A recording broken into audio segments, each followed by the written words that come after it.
I don't know about you, but I think this association is the most valuable thing within our business.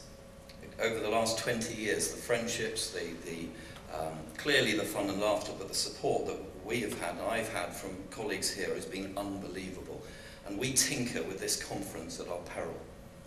I don't know, I can't imagine a January when we're all a bit down in the dumps. We need a lift. You come here, the positiveness. Sunday night with the suppliers was fantastic. Yesterday morning to have 4 hours worth of slides of the best was just terrific. And we need it. And going round 2 centres yesterday that were looking great, and the time to network with everyone else is just so valuable. And I just hope that in future years, when times are tough, and we've got this for 3 years, that when we come to next January or late December, that we say, hold on a minute, I've got a choice here. I could sit at home and be back at work driving everyone nuts, or actually I'm going to get out and share some optimism with some unbelievable friends. Well, that's that anyway.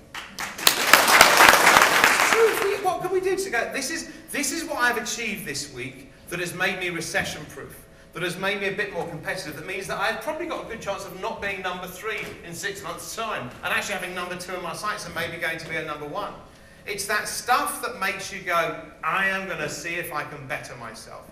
And it sounds very, very sycophantic or sounds very trite. It's not, it's entirely true. And within, I suspect there will be 5 more minutes left because you've got lunch to go to. Let me explain this to you.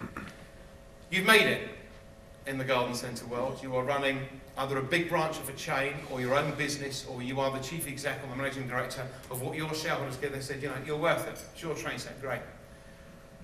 You don't deserve that unless all of your staff think that you're amazing, or they revere you, or they want to do better for you, because that's what you're there for.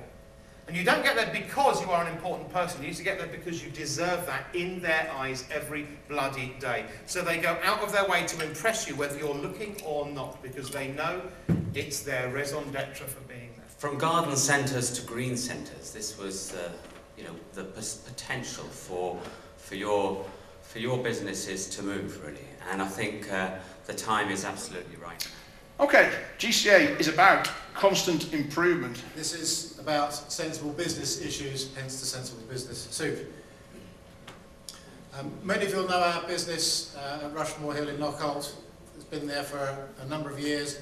Not so many of you will know our new little sideline that we've been developing on another site just 1.5 miles away. In 8 weeks, Coolings Green and Pleasant is going to open its doors. No longer a garden centre in the traditional sense, more of an educational and visitor centre that just happens to sell, amongst other things, some gardening stuff. Now, can you all please stand up? Come on. I know you might lose your seat, but I'm sure there is enough to go round. Okay. Now, watch in the front. Lift your left arm in the air. Yes. Take your right arm and put it about shoulder height. Clench your left fist. And after me, go, yes! Yes! Yes! There you go. It's that easy to row a dragon boat. It is a dog. You can sit down now again.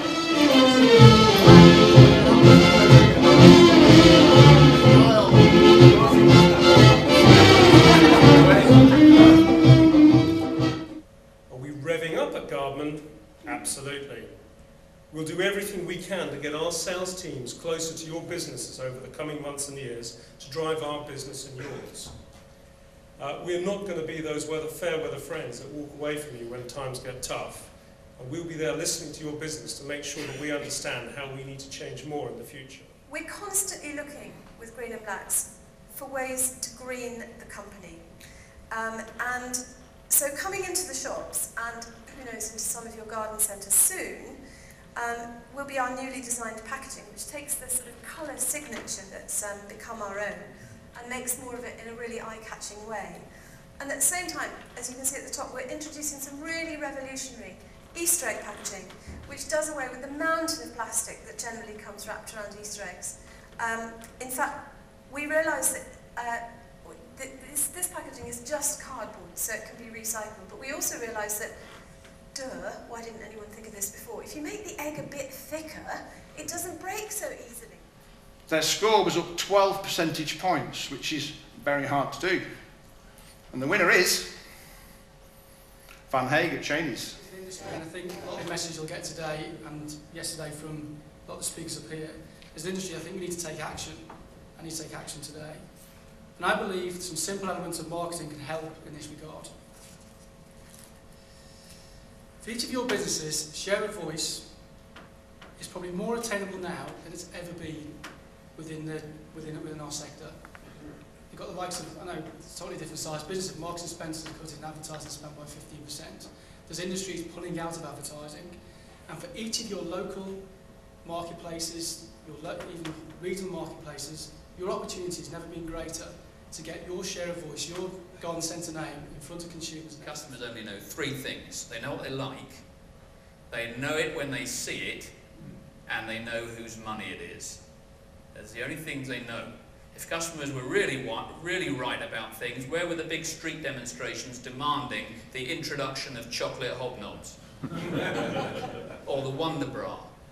Or the iPod? There weren't any. So customers only know these three things, and more than anything else, they want us to be right. They want us to do the right things in the right way, right price, right time, right service, right everything else.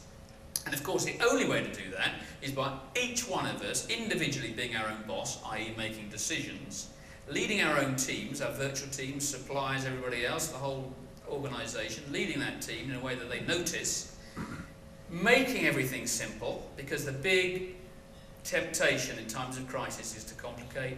The fourth thing is you only make things simple if you think about them afresh, and the fifth thing is to give the right thing to the customer in the right way. And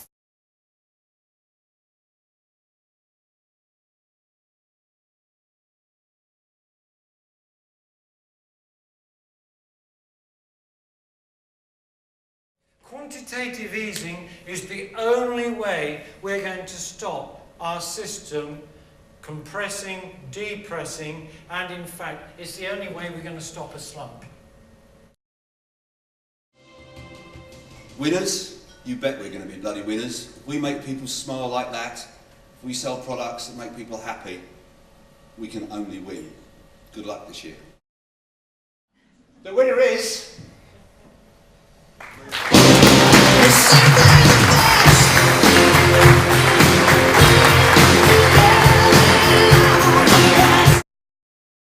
So it may be harsh for the immediate period, maybe a little longer after today's conversation, and comparison figures to 2008 and 7 may look indifferent.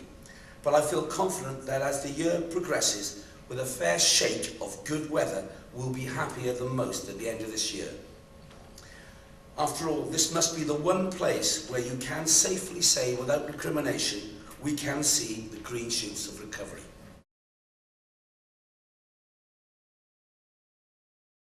More good news.